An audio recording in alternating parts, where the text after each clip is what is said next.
Could you imagine if your favorite board game hit the big screen? Welcome to Tabletop Shop.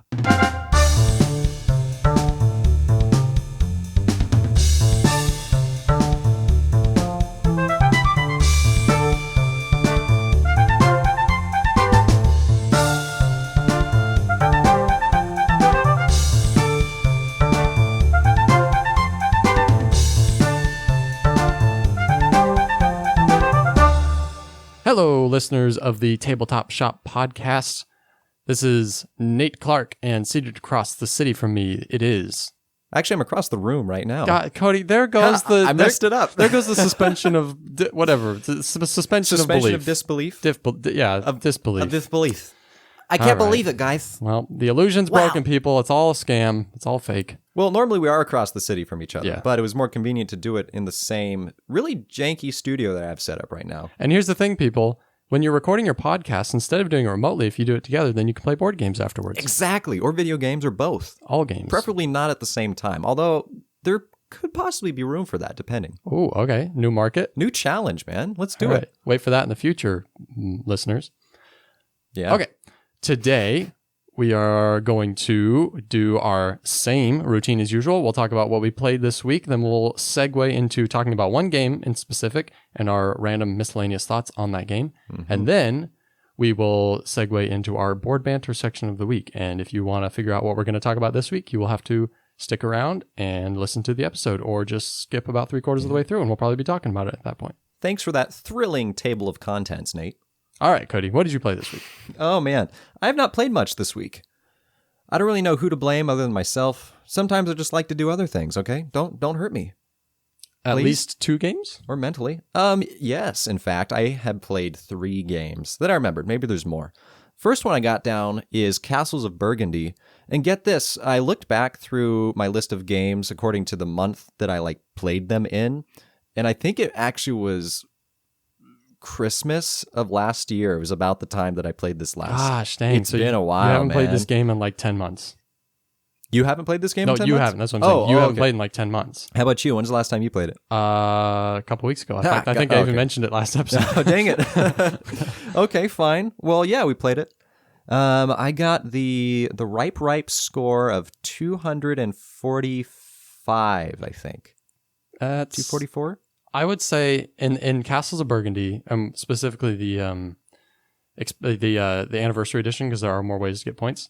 Specifically with that, anything over 200 is good.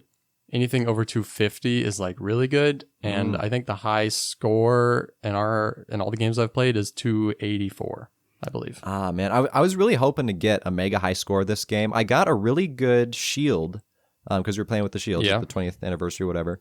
And I had the one where I got it right from the beginning, where it lets you at the end of each phase, you can draft for free without paying silver, something from the center, black market thing, and then you can take it and place it for free. Directly into your thing. Yeah, it basically saves you 2 actions, and it's free because you don't have to pay the silver. If you really want a high score, get the one that lets you change one of your dice every single time you roll. Kirsten got that one. That thing is crazy we played overpowered, with both, I feel but she got it first, dang it. I really feel like that one's overpowered. Literally every single time you roll the dice, basically every single turn, instead of having 2 random die rolls, you get to literally pick one of your numbers, which, if you guys know anything about Castles of Burgundy, that's crazy good. Saves you so many workers. Crazy good. So many workers. But let me backtrack back to the one that I had.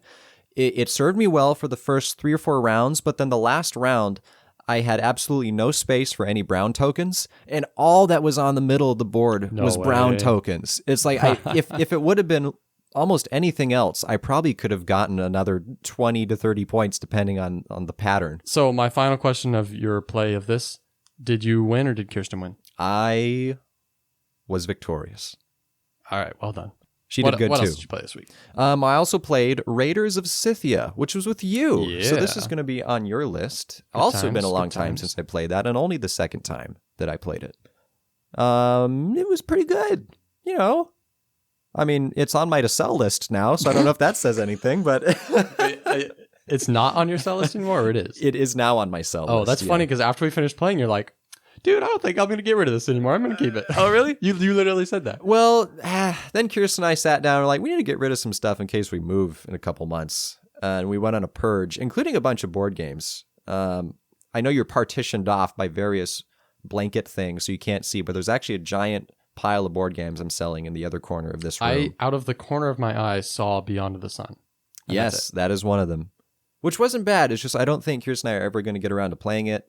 I don't see that as a game that Kirsten would like, but I also don't see this as content that our listeners would be interested in. Or would they? Maybe people want to know about our social lives, you know?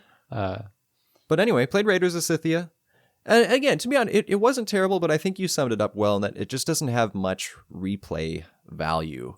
What I want to do instead is just go buy Raiders of the North Sea and then get the expansion like Tom Vassell says you're supposed to, and then it will look all nice and pretty. All right. And it'll match the rest of my Shem Phillips games. Here, here. Yeah. And finally, played Aquatica. Oh, really? Okay, I traded you some other game for that one a while ago. Yeah. We finally literally just broke it out. Okay. And man, it was a lot easier than I remember. I think the first game I just did miserably because it took me a while to get my head around the concept that your resources are largely come from moving the cards up. Yeah. As opposed to just getting coin or like playing the character cards from your hand. So Kirsten and I both went into it knowing that this time, and we both did a lot better. Cool. I don't remember what the score comparison for my last game was, but it was pretty fun. Well, and it was pretty fast. I'm glad to hear you enjoyed it. I always worry, like, when we trade games or something, that I'm going to give you a game that you think you are interested in, and then you play it a couple times. You're like, man, why did I trade for this? So I'm glad to hear that you are happy with it. Have you traded me any games that's happened with? We haven't traded many games, though. No, not too much. Not too much. Yet. All right, so that's your 3 for the week? Yeah, what you got, man? Well, okay, I only have 2, but before you hang me up to dry here. Only 2? Yeah. Nate, what do you even do with your time? Well, it turns out I'm like getting married very soon all of a sudden. And so, that's an excuse over board games. Yeah, okay, that's fine. So, of course, Raiders of Scythia was one of them, my first time playing. I think it's ingenious might be a little bit overstating it, but it's a very good design. It's a very, very solid design. I think it's great. Yes. But like you said earlier, when you were quoting me, it's not, I feel like there's not a lot of replayability there. It's just, there's no variability really. Like, sure, the way that the quests can come out on the board can change, but that doesn't really even matter that much. Actually, at all. It doesn't matter at all, and the resources that are on top of them can come out differently, but that still really doesn't matter. They're random things that change throughout the game, but not that change how you play the game. Yeah, it's always going to be a pretty similar strategy to your approach. Yeah, I don't think there's really a whole lot of room for changing strategies in that game. So Nate, talk about the worker function in that game, though. Which is pretty cool. I do like that a lot. So there's an upper section of the board. There's 6 or 8 spots where you can place workers. Yeah. And it starts with 3 workers already on 3 of those spots. And whenever you place a worker up there, you do the action. And then you take a worker off a different spot and do the action you just took it off. So that's really cool in one way. It's cool, or in 2 ways. It's cool in that you get to do 2 things on 1 turn, which is really cool. And so you can make things work together that way. But also it plays into your strategy of like, especially in a 2-player game, what do I not want to leave open for that person? Mm-hmm. What do I think they want to place and pick up? And how do I not, let them do what they want? And that's not a huge part of the game. In fact, it probably feels like it should be a bigger part than it is, but it's a small and interesting, angle to the strategy in the game. Yeah. So. It's a weird concept within worker placement too, because to an extent, no single space is ever blocked because if there's a worker there already, you just go in a different spot and then you pick up that worker in the place you want to go. Yeah. But combos of places can be blocked because of that. If there's 2 empty spots, you can't do both of them. Yes. But you can do any one single thing you want to, for sure. Faux show, brother. Anyways, good game. And would recommend playing, but maybe not just buying. Maybe give it a play and see if you would want it. Sure. The other thing I played is Abyss. And I played it twice. Hey, and I played it with the Kraken expansion. So like that's kind of 3 games right there, right? No. Okay, so I have 4 and you have 3. I win. I mean, I played a 20th anniversary edition of Castle, so does that count as 2 games? Have I played 4 games? That counts as 20 games, Cody. Except just kidding, it only counts as 7. But it's like the actual 8-year anniversary of the game, though. Anyways, Abyss. Great game. Card drafting game. And boy, I don't even know. Kind of not really tableau building. Mostly card drafting, but it has interesting drafting mechanisms, kind of a market mechanism in it. Yeah. And you're drafting lords and using those, or drafting allies and using those allies to purchase, but really like thematically win over certain political lords in this underwater kingdom. But it's a great, like, incredibly designed game. This one I would say is borderline ingenious. It's almost contract fulfillment, but it's not.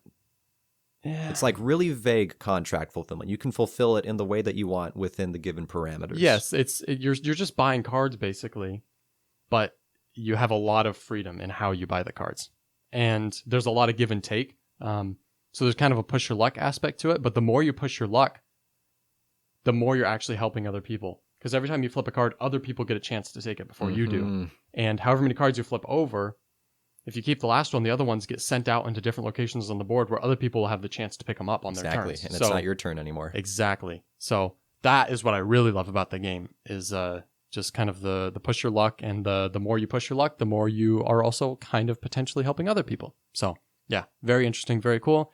The Kraken expansion is very good. It adds in these... So there's pearls in the game, which are kind of supplementary currency, but you can get... There's black pearls in the expansion, which are... Oh, I don't think we played with those when we played. Dude, they're cool. They can also be used as currency, but they're also negative points, and you have to spend your other pearls before you can spend them, and you can't spend multiple of the black ones at a time, but they're really easy to get. And so it's like this... it's almost like debt, basically.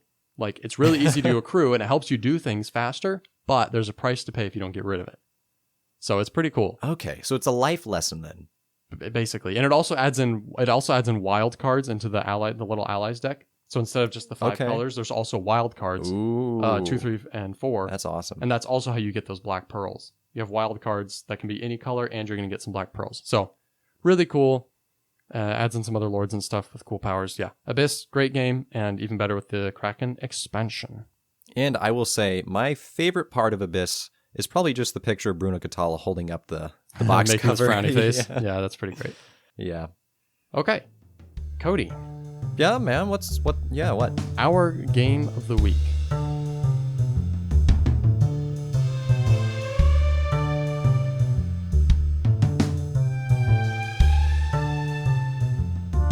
Ladies and gentlemen, drum roll. That probably sounded terrible. Could you hear the drum roll? Okay, fine. Underwater Cities by Vladimir Suchi. Or is it Suchi? I would say Suchi. Suchwai. No one knows. No one cares. Actually, I do care. Vladimir Suchi, I apologize, and I assume I just said your name correctly. Let me know in the comments below, because I know you're listening to this podcast right now. Underwater Cities. My number one game, Nate. You know that. It's been my number one game basically since I played it. It unseated, it dethroned Scythe. That's crazy. Yeah. Actually, that's really crazy. I would not put this game above. I forgot this was your number one, and I would not put this above Scythe, personally. Well, I mean, you just don't have taste in games. So, wow. Okay. Well, what are we going to do with that? Not pulling any punches here. All right. Cool. Thought this was was friendly banter. No. I will say. I will preface this with, I've cooled off a little bit on Underwater Cities. Not that I dislike the game or anything, but I've played it so much that now it's like when I look at my bookshelf, which is just a board game shelf, I usually don't really want to pull it off. I want to pull off something else. Right. And so it probably just has to be a while. It's just like I just saw Top Gun Maverick 3 times, so I'm going to wait a year before I watch it again. Apt analogy. Yeah. But that's the thing, right? Like, obviously not for every game. So Wingspan, for example, obviously has greater replayability for you than Underwater Cities does. At least greater immediate replayability. Like, you can play it again and again and again in a short span of time. And easier to break out, for sure. And you probably couldn't or would not want to do that with Underwater Cities. Which I would probably feel the same way. Actually, I feel like Underwater Cities is definitely the heavier game of those two, and I would not want to play it routinely. I could play Wingspan routinely, even if I like it. How many times, though, have you played it with the New Discoveries expansion? Only twice. Only twice? I think. The game's already incredible, but that adds some pretty fun elements to the game. You get the specialized starting assistants that give you both... kickstarts the beginning of the game. Yeah, well, they give you an ongoing ability, which is cool, as well as the action that you can activate from them. So it's not like you just get a credit or a steel blast. Yeah, because that starting action card kind of sucks. It does. It's terrible. But having a starting ability, or an ongoing ability, is also nice. It's like one of those infinite effect cards that you can get. So for those of you who don't know, Underwater Cities is primarily it's worker placement and it is playing cards. And I'd say engine building is one of the core mechanics of it. Even tableau building. I don't in know some about ways. core. I would say there's because you'll play some I guess cards. card playing is pretty. I think a lot of I would say most of the time, at least probably about half the cards you play are going to be immediate effect and then discarded. Mm-hmm. The other half will probably be end game or conditionary or whatever, conditional cards. Those are the ones that really play into tableau building. But about half the cards you play probably are just going to get discarded and have no more effect on the game. Sure. So I guess it really is kind of more card selection or card playing. That's what I would say. And there is an aspect. Like there are a lot of cards you can play down that say, if you do this, then you get this at some point in the game or at any point in the game. You know, there's a lot of those things. So, but yeah, I don't know. Tableau building, especially as a core mechanic, I don't think I would go that far. Yeah, I get because it's technically even optional in a way, so it can't really be For sure. tableau, at least for the cards. But the engine building aspect is very strong. Yeah. Even if it doesn't activate immediately, what you're doing is you're putting down cities on different places on your board. That is your own personal board. And then around each of those cities, you can place up to 3, and sometimes 4 under special conditions, little factories or laboratories, things that will produce resources for you. And then you use those resources to jumpstart you in the following era of whatever another 3 phases that you're going to be playing in. So, it's just so beautiful. Cody, I'm interested to hear, well, not super interested because I feel like I know how you feel about it, but okay, why don't you break down a little bit how the worker placement works and how it interacts with the card play? Because every turn you play a card and you pick a spot on the board to like a spot to place your worker. Yes. So why don't you go over a little bit how those interact and why it's unique? Yes. Excellent statement, Brothaniel. Let's jump into this. So, Cody, if you ever call me that again, I will burn this house down. Brothaniel. Oh boy. Also, this is an apartment, not a house. I'll so burn the joke's whole on you, building down. nerd. Anyway, let's get back on track. So, Underwater Cities, the card play. Around the board of Underwater Cities, there's 3 sections. You've got the red and the yellow and the green. Actually, not in that order at all. The red's in the middle. It's, let's see, green, red, then yellow. And each of those sections has a certain power level. So all the green actions on the board are not very effective. All the red actions are moderately effective, and all the yellow actions are very effective. But then you have this massive deck of cards that on your turn, you're always going to play a card and then draw a new card. So your hand's constantly cycling through different cards. All the cards also are going to be either red, yellow, or green, but their effectiveness level is actually switched. So the green cards are the most powerful, the red cards are still in the middle, and then the yellow cards are the least powerful. So how it functions is on your turn, you always have to put down a card from your hand, and then you're going to put your little submarine, if you have the cool upgrades like I do, or your weird little door marker thing from your the old elevator edition. doors. Yeah, whatever that's supposed to be. I don't know. You put that down on another space. It's going to be one of the colored spaces. And if you played a card that matches the color of the space you're going on, you get to activate also the ability of your card. If you don't, which would be really stupid if you can, you're basically just throwing away whatever card you're using and you're just using the action on the board.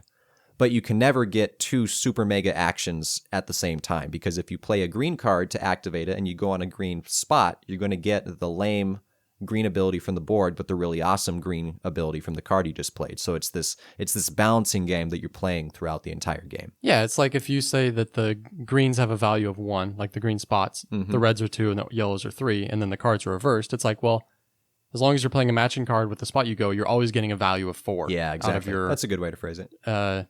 Out of your turn, but obviously the order that you do things and the cards, what the cards actually do and the spots actually do, you can get some pretty crazy turns in that game for sure. Do some really cool stuff. One of my favorites actually is if you can play a card that lets you just duplicate the action that either is occupied or not occupied by someone else, and then it lets you, like, you can play a green card and then use like a yellow ability. It's fantastic. Oh yeah, and actually there's a few cards in that game where it's like, if you don't use a matching card, you get this bonus. Like if you don't use a matching card, you get to do this bonus on this card. Oh, instead. sure, yeah. I was once playing with my dad, and he got all 3 of those for every single color. And so every time he didn't use a matching card, he triggered 3 abilities. That's awesome, man. Isn't it like you can get like a credit and then a steel plast and like something else? Yeah, there's another one. It's just like he was just like, well, I'm gonna go here and throw away this card and take this, this, and this. And it's like, all right, cool. Nice. So classic. I'll just lose now. So It's okay. yeah. It's okay. It's okay. We're used to it at this point. Yeah, definitely. Okay, let's talk about what we don't like about this game, and Okay. then I want to bring up something interesting about it. Ooh, I'm intrigued. Okay, but this is your number one. So actually, is there anything, if you had to pick this apart, if you really had to be a critic, what just, and you said it's falling, and maybe that's just because, you don't really feel like coming back to it. That doesn't mean there's anything wrong with it necessarily. But what, is there anything that kind of you're like, this quite isn't perfect? An excellent question. Mechanically, there's nothing really coming to mind. There may be something later that I think of, but I mean, the mechanics, how everything works together is magnifique. I think I said that right. The only biffs I may have, assuming that's a real word, is definitely the elevator doors from the base game. That what a terrible design for a worker. Like it takes 4 games to even try to figure out what it's supposed to be depicting. It's this weird thing that maybe has a doorknob on it. I don't know. Thematically, I just don't even get why it's there. It's like, okay, I guess I'm getting a passcode to access a location going of the into city? a room to do something, I guess, right? I don't know. But on Etsy or some other like upgrade places, you can get these awesome 3D printed submarines that make a lot more sense. I mean, when have you ever played a worker placement game where instead of workers, you just had submarines? It's fantastic. The other thing, actually, shout out to Sam Morgan. You made a good point about this. When you can place double buildings around certain places, or I guess upgraded buildings. Yes. So by doing that, let's say you want to build a desalination plant, you put down the little yellow guy, and then you can upgrade it and put another little yellow circle right on top of it. Yes. They're so easy to knock over because they're just little tiny plastic pieces. Sam Morgan's suggestion was they should have been indented so that they basically stick into each other 100%. each time. That would have been incredible. But Cody, think about all the R&D they would have to do to even make that possible. Yeah, that's a good Come point. on, like we're not playing in the future here, buddy. All right, Vladimir Suchy ain't got time for that. He's making other really complicated games. So those are your little little qualms. Those are my main biffs. Okay. What you got? Mine are relatively similar. I think overall the game has a rather moderate to low production quality. So if that's something you're looking for in a game, I guess even the resource chips are just little cardboard everything. pieces. Okay, listen, the cards are just basic. There's no texture or nothing. That's fine. That doesn't really bother me. But it's like, you compare those to like the cards in Tapestry or something. It's like there's a noticeable difference in quality for sure. So there's that. There's the board itself, like never lays flat ever. It's always one part of the board is always sticking up a little bit. Like you said, the resources they just get knocked over. You have to, if you want indented boards, you have to get the expansion. The resources are all just cardboard chips. So the one thing I will say is the art is very good. I love the art in the game. Every single. Well, not every single, because there's some copies or similar copies, but there's a lot of original art in the game, and I would say it all looks really good.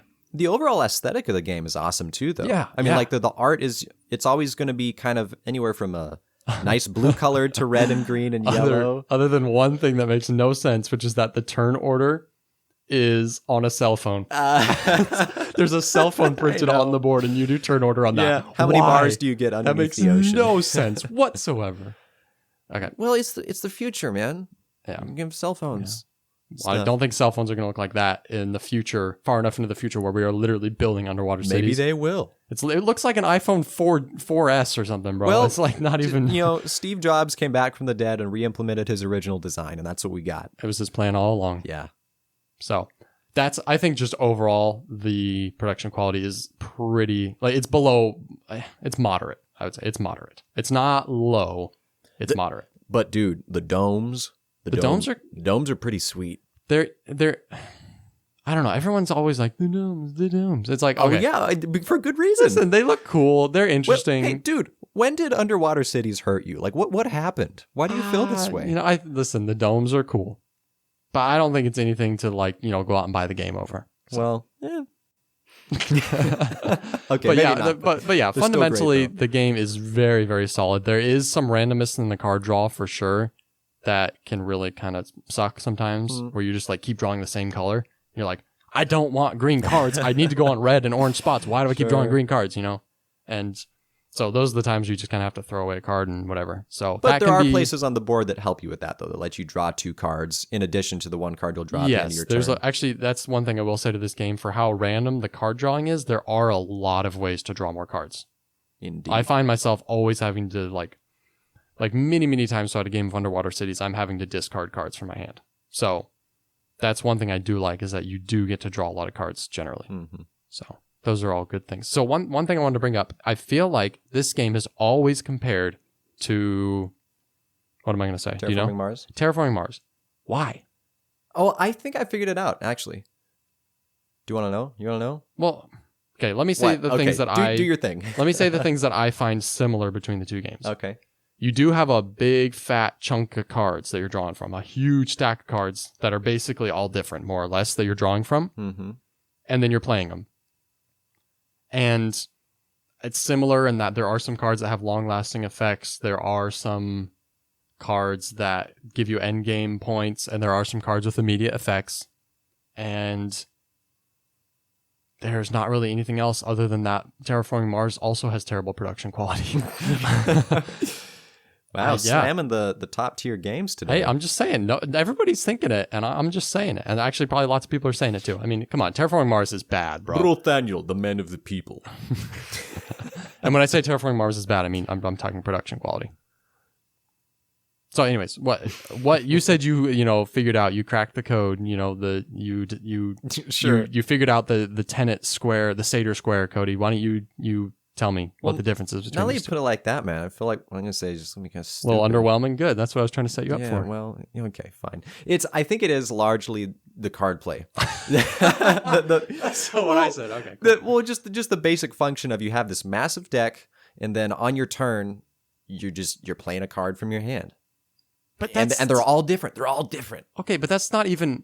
That's like half of each of those games, and the other halves of those games are wildly different. But that's a very different in large every half. single way. One of them's primarily a worker placement game, and Terraforming Mars has no worker placement aspect to it whatsoever. It's a map game where you're building stuff on a map, and it's actually almost entirely a card game with a little bit of map stuff going on. Whereas Underwater Cities is about half card, half worker placement. Well, and then you have your own personal player board that you're doing stuff on. So, man, I feel like it's weird that people compare them. I don't know. I'm not exactly defending that viewpoint because I don't really think of them as too particularly similar. They're both very unique experiences.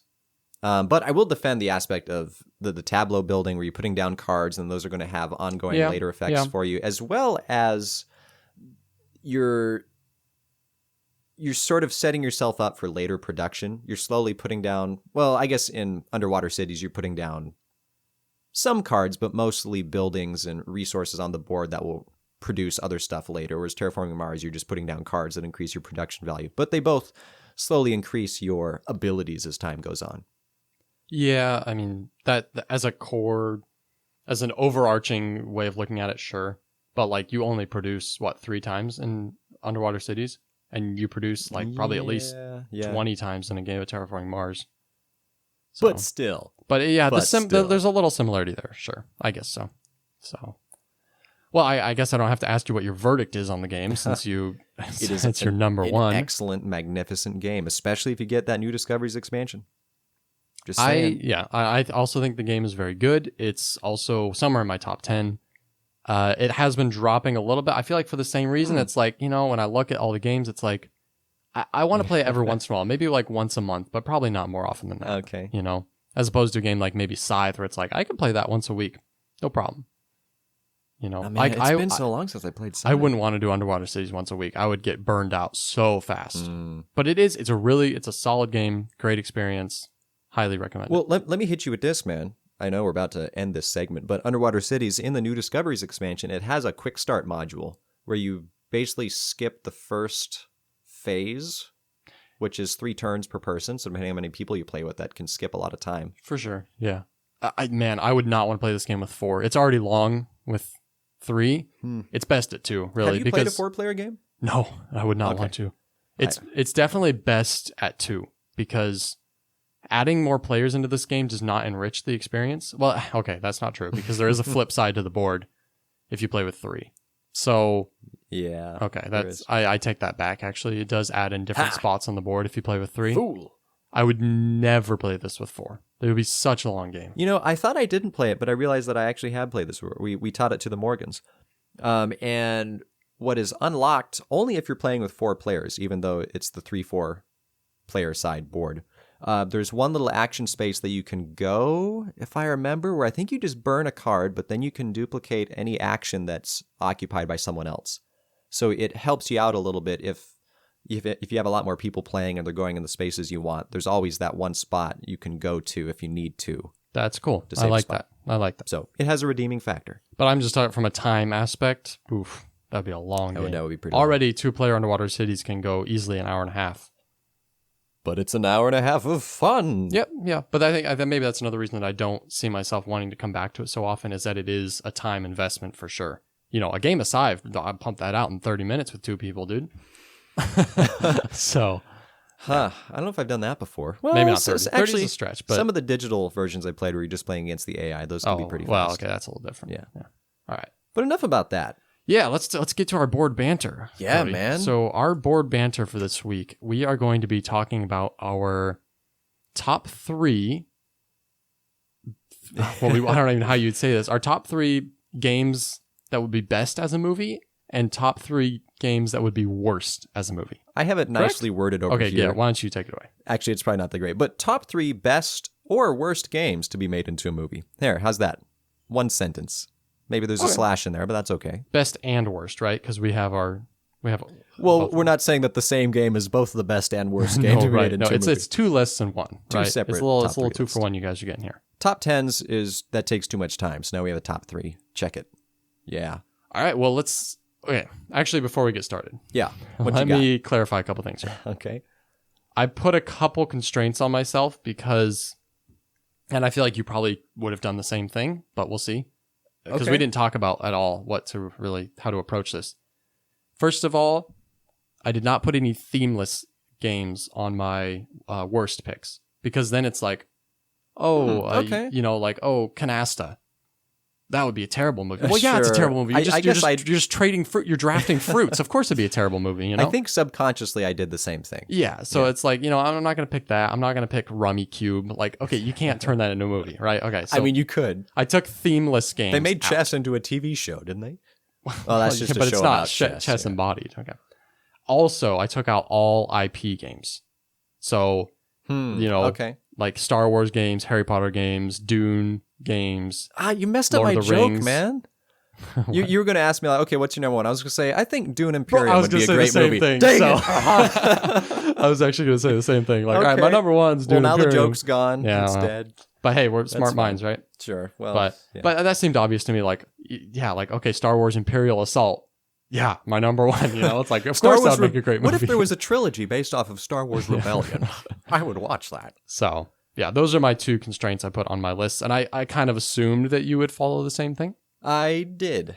Yeah. Well, I mean, if there was already a movie that inspired the thing or a TV show, then I didn't do it. Okay. So what's your number 1? Hit us up. Well, I feel like we gonna should go do backwards. First of all, we should do 3, 2, 1, Okay. and then also I feel like we should do best and then worst. That's what I was thinking too. all right. All right. My number 3 for the 3 games that I think would be best as movies. And there's a lot of games out there. I didn't go through every game in existence. I kind of just quickly went through all the games I've played and picked a few that I think really well That's good. embody this. But there's a lot of games that I could put into the top 3 and make a good argument for, obviously. So my number 3 is actually going to be way out of left field. That being said, Good. Forbidden Desert. This Convince me. all right. Well, hear me out. Okay. There's a lot of movies that take place in the desert, and desert survival is part of it. Like Dune, for example, is one like that. Or hey, maybe Lawrence of Arabia or something. Basically anything that has some scenes in the desert, there's going to be a survival aspect, right? Because that's what we associate with the desert is, I have no water, sun, like I got to survive. That's what I think too when I think of deserts. Just Right, well, but hey, like traditionally in movies, it's like, I'm in the desert, blah, blah, blah, whatever. But I feel like there's really not many movies all about just surviving in the desert. And even more, you have a group of people that are trying to uncover their mystical ship pieces. They got shipwrecked in the desert. They're trying to uncover the pieces that they need to put back onto their flying ship. to escape the desert before they're killed by exposure or dehydration or maybe monsters. There's no monsters in the game, but you could probably work that in. Sure. So yeah, I feel like it could make a really good movie, actually. How about Man vs. Wild, Bear Grylls? Because that's the thing. That's all about surviving in the desert. At least one episode is. Okay, well. Ha! Gotcha. But you're talking narrative movies, not documentary style. Yes, and also there's a fantastical element to this because they're working on their flying ship, right? So. Sure. Okay, well, let me hit you up with a question then. Okay. How do you think Forbidden Island would work? Never played it, so I can't speak to it. Oh, okay. I mean, it's basically exactly the same game, except instead of filling up with sand, all the different tiles are just sinking into water. Well, then because the island is forbidden. I guess I feel pretty much the same way about it then. All right, well, what's your number 3? I will just say I respect that. That was out of left field, but I could see that being interesting. I thought you might come around. You got a good head on your shoulders. Sure. Thanks, man. Appreciate that. My number 3, I don't think this is out of left field, but Nidavellir. Ooh, okay. I thought about this, and I was really? Definitely not. Now, well, no, I want to clarify, because when we're going over all these games, I think we're taking not so much the core mechanics of the game that we've made into a movie, but more the theme, the atmosphere, right? So Nidavellir, I wouldn't be that interested to watch a movie about drafting dwarves from taverns, right? Right. Although there could be something there to be found. I mean, I'm not saying that's going to be excluded entirely from the movie. That would be a great concept.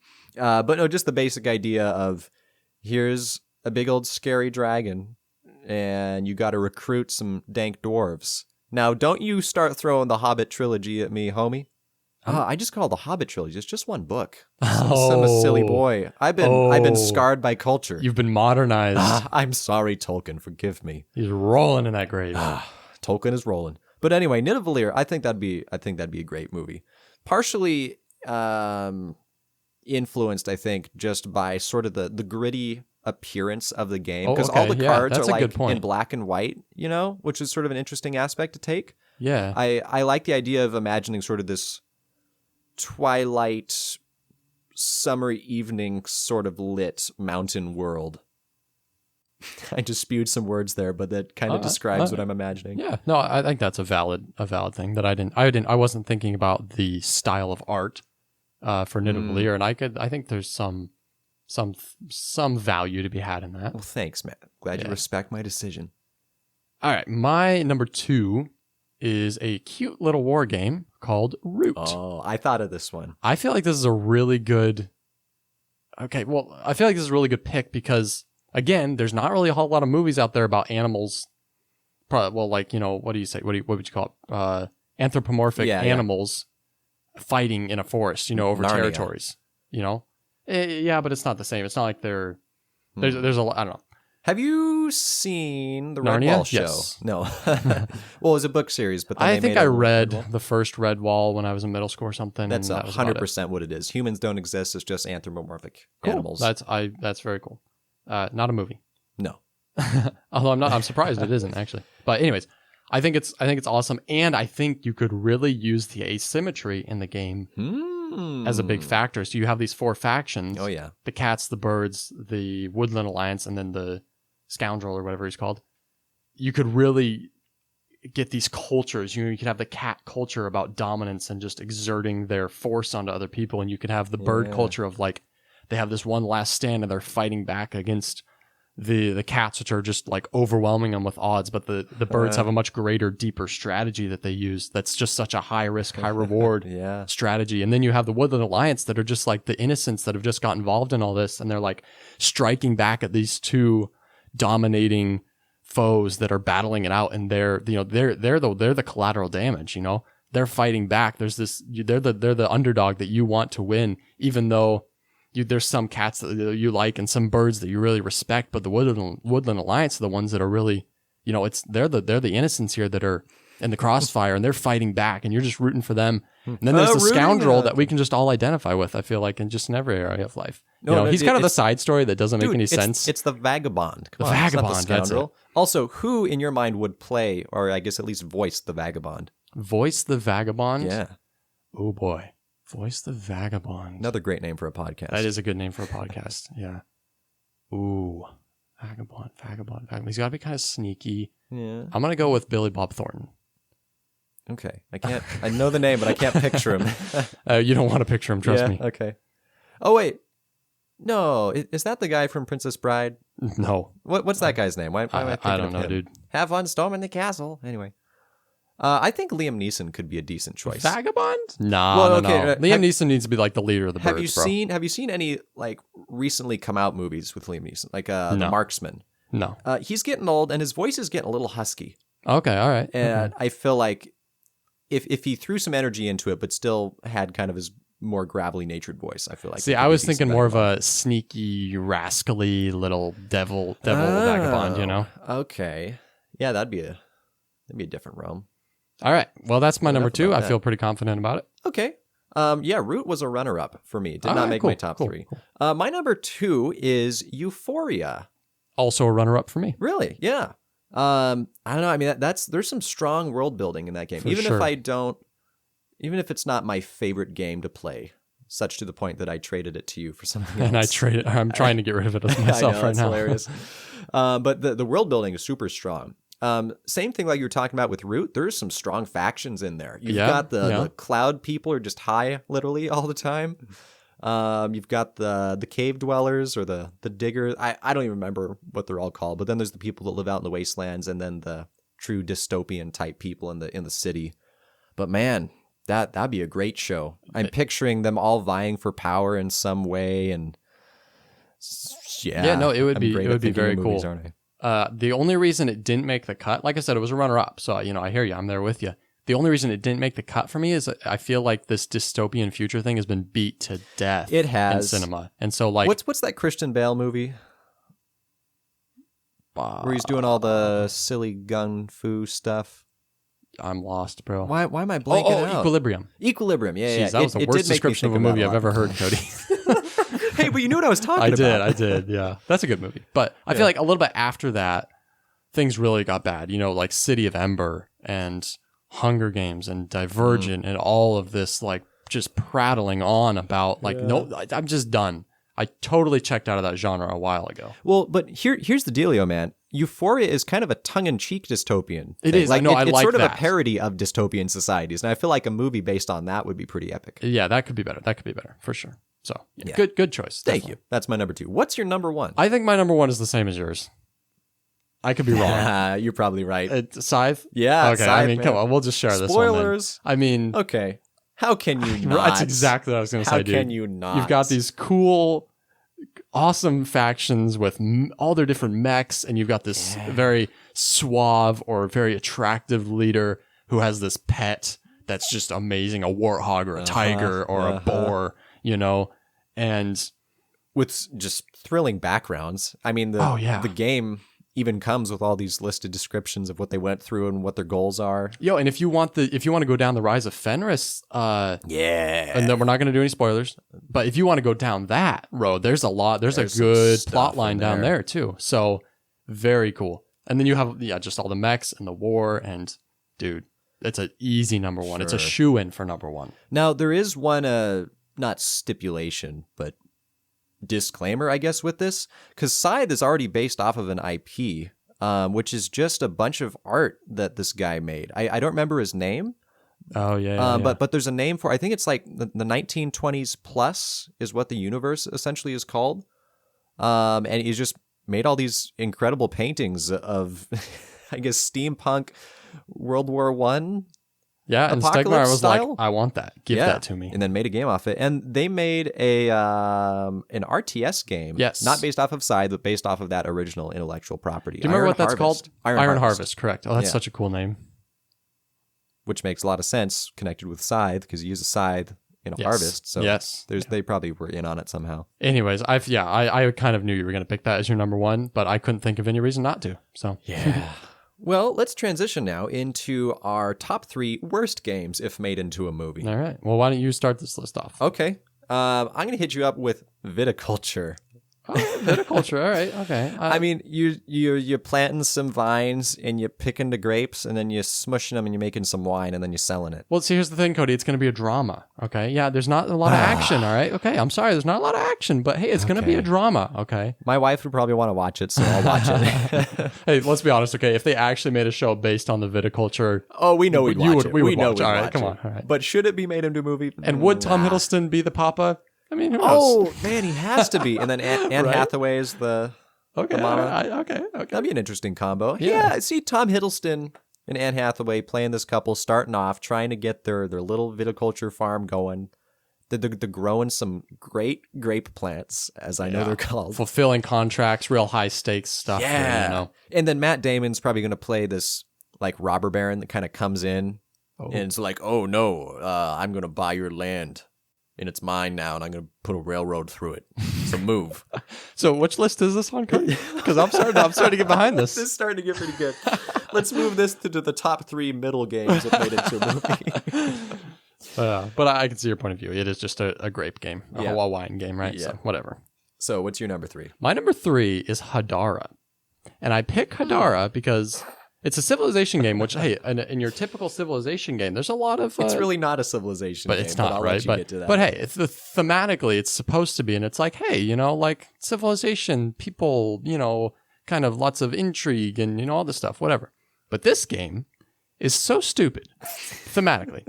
Because you're drafting people from every single culture into the same civilization, and at the end of the game, you're like trying to have you're basically given you're rewarded basically for having a bunch of different colored or different civilization people in your tableau, and it's like so it's a civilization game where you're trying to diversify your civilization as much as possible and just lose all sense of what you are. It's like. Yeah, so that in a show would it just not doesn't work. make thematic It sense. doesn't make any in sense any at way. all. Yeah. I mean, I know that's basically what America is, but still. Yeah. I mean, sure, but at the same time, America does have American culture, definitely. Good point. And this would not. True. This would be like it's just like Japanese thrown in with the Scottish, thrown in with the Egyptians. It's like what is going My on here? military is made of a Native American archer, a samurai, and a horseback Viking. Charge men. I'd probably watch it. Well, what? Okay, we're breaking our own lists, man. We're making up these games into something. But really, we I would feel watch. like Hadara it just wouldn't work. It wouldn't make any sense, right? No, yeah, it would not. Good choice. All right, my number 2. Sticking with the Stonemeyer theme here, Wingspan. Oh yeah. Okay. Behold. I thought about Wingspan. Look at my great yard with a bird feeder. I have attracted 4 different species of birds. Enjoy my movie. Look, that one laid an egg. I'm going to use that egg Great to buy Scott. another bird. Yes. Oh, wait, no. This black-capped chickadee laid an egg, and I'm going to use that egg to grow a bald eagle? Yeah, right. Oh, boy. Anyway. Maybe a satire would work, but not as something real. Yeah, it's an incredible game, Good choice. but would be a terrible movie. So my number 2 is Agricola. For a couple reasons. First of all, it's just a farming game, and it's like that I'm not interested in that at all as a narrative story. No, thank you.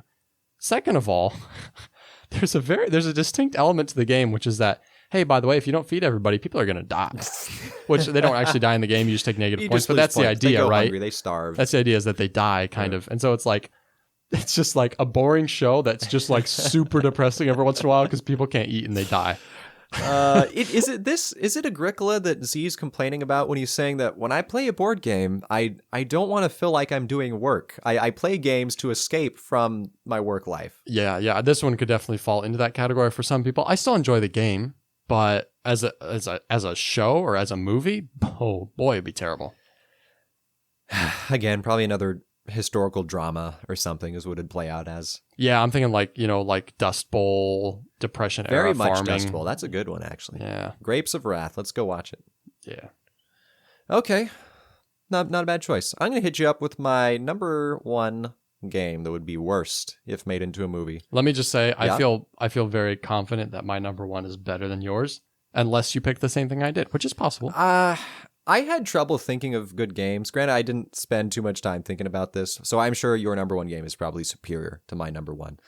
And you've only played this game once, to my knowledge, but it is Azul.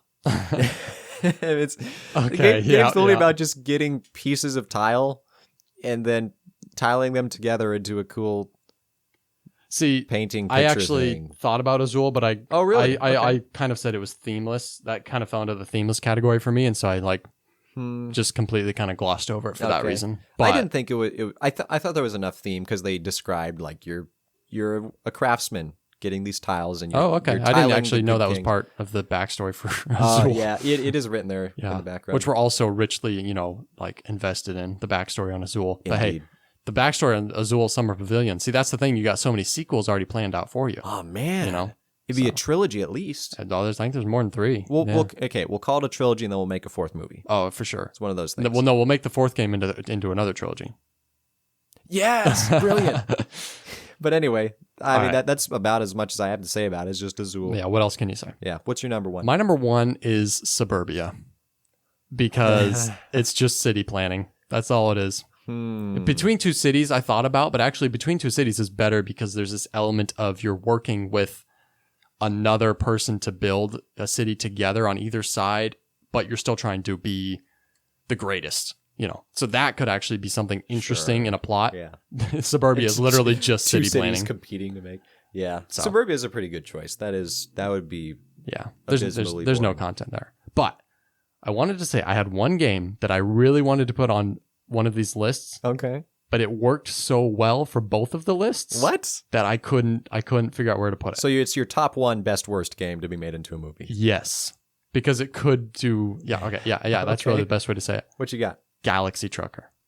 Oh, dude, I kind of thought about this. Because it's like the first, like, it's like you have, for some reason, a time limit. Try to put this into it. Like, this is a narrative story, okay? For some reason, there's a time limit. You have to build your ship.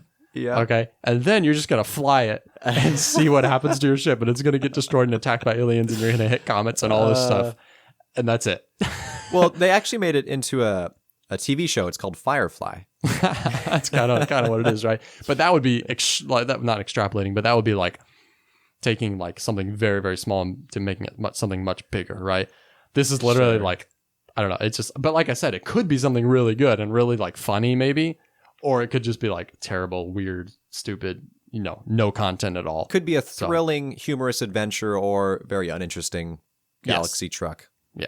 So that's why that one fell into that category for me. I actually took time to write down a few of my other runners up. I thought Black Angel could be interesting. Mm-hmm. The difficulty is it's literally just robots running around, like repairing the Yeah. ship and doing stuff. So it'd have to be maybe Wall-E-esque. I was where say the robots there's have no a lot of personality. There's no personality, right? So Sure. I also thought about it, but for the same reason, it's like, whatever. But the journey would be Also, pretty legit. the game has such a grand scope that like all this time is passing because the little guys are out in their true. ships going to worlds, interacting with other alien races, and they're trying to help Sure. them. And it's like, you're not going to do that in a movie, even in a show. But that you just won't could. work. I mean, we need to break the mold in movies, right? What if it was just a movie that covered like 200,000 years of just That'd be robots on the interesting. same ship? That'd be interesting. Although I guess I don't actually know how long I don't the either. journey is supposed to be. Probably not that long. I don't think so. But who knows? Well, I also had Champions of Midgard on here. Okay. Like a classic sort of Beowulf, but just Viking-esque Yeah. marauding story. Yep, I thought about Classic. both that and Blood Rage, but I felt like there wasn't anything too Sure. unique about either of them that they could make my top 3. Okay. I also had Everdell because that is some deep world building that goes into that game. And there actually is a lot of background lore with the game, to my understanding. yeah? There's a lot of like little letters or snippets that are supposed to be written by characters from the game that you'll find in the rulebook. And as the expansions come out, they seem to imply that there is like a lot of history to the game. Like it was like the collector's edition of one of the expansions, and it has this 100-year timeline, if I remember Really? remembering correctly, of like the origin of this given city. I forget what it's called. I don't think it's because it's the Evertree. I don't know if it was Everdell or not. I feel really pathetic that I can't remember now if I'm wrong You about should. that. I know. But it has like all whatever 100 listed years, and then it has a little event listed next to each one for something important that happened in the history. Like this guy defeated this villain, or this guy got elected to council in this spot. And I don't know. That's pretty cool. It would be pretty interesting, I think. Yeah. Maybe a TV show would be better. Oh, do you have any other runners-ups? No, I had them written down, but I erased them. But actually, I feel like I've said a lot. Like, Euphoria also was a runner-up. I thought about Champions of Midgard and thought about Blood Rage, and Wingspan. Yeah. I thought of Jaipur for one of the worst ones. Yeah, that could make the cut. Behold my camels. Would you like to buy these quality goods? Aha, I am victorious. So there you have it, folks. That is our top 3 best and worst games that could be made into movies. We would love to hear from you guys, kind of what you think about that. So you can, if you're listening to the podcast, you can shoot us an email at tabletopshop23@gmail.com. If you're listening to this on YouTube, you can leave a comment on the video and just kind of say what your top 3 of both of these would be, and you can even tell us why, and we can even tell you why you're wrong or right. Could be right. You could be right. Any movie makers out there who want to take the step and make these into a movie, please do. We will gladly be consultants. Even the worst ones. I'd probably be just as much interested to see you make Wingspan or Viticulture into a movie. Right? Okay, Suburbia, here we go. Actually, I would not want to consult on that. I'm already bored thinking about it, dude. City planning? Yeah. No thanks. So, hey, but if you want to reach out to us for any other reason, you can do so at tabletopshop23@gmail.com. You can also find us on Instagram as Tabletop Shop and on Facebook as Tabletop Shop. Well, Instagram, Tabletop Shop 23. 23 as well. Specific. On Instagram. Yeah. That's the handle there. So we would love to hear from you guys. Love for you guys to follow. Love for you to rate and review the podcast wherever you're listening. That would be awesome. Thank you guys for listening. And remember, there's a strict hand limit of 8 cards in Everdell. Thanks for tuning in, folks. This has been the Tabletop Shop Podcast. We release episodes every other Wednesday, and you can find us on all of your favorite podcast platforms. We'll catch you guys on the next episode, and in the meantime, keep on playing games.